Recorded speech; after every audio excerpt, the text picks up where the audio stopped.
গানের কণ্ঠশিল্পীদের আমরা যত সহজে চিনি, গানের স্রষ্টাদের সেভাবে চিনি না। তাই লতার গান, সন্ধ্যার গান, হেমন্তের গান, মান্নাদের গান, এইভাবেই গানকে মনে রাখি। কিন্তু ভাবুন তো, কণ্ঠশিল্পীর গলায় এই গান শোনার আগে একটি গান নিয়ে কত চেষ্টা, শ্রম, সময় এবং মেধাবী গীতিকার ও সুরকার ব্যয় করেন, তা কি শ্রোতারা অনুভব করতে পারেন?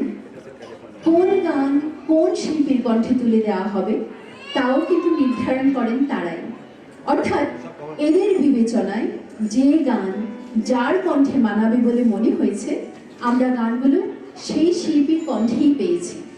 শিল্পী নির্বাচনে সলিল চৌধুরী ছিলেন অনন্য।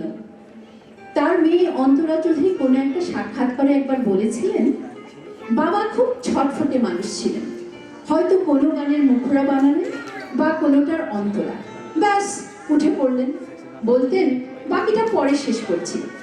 কিন্তু শিল্পী সন্ধ্যা মুখোপাধ্যায় তা শুনতেন না।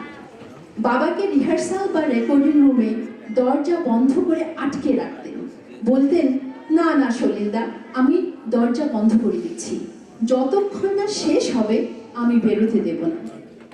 আমরা এখন যে গানটি শুনতে যাচ্ছি, সলিল চৌধুরী সেই গানটি গীতশ্রী সন্ধ্যা মুখোপাধ্যায়কে দিয়ে গাইছিলেন।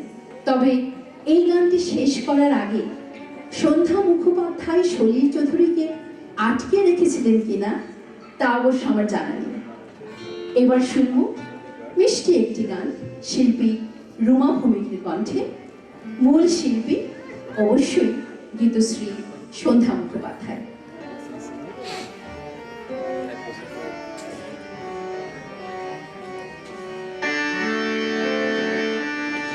গুনি গুনি মন ভ্রমরা, কোথা যাস কিসের তোরা, কেন আর এ ফুল সে ফুল ও ফুল করা,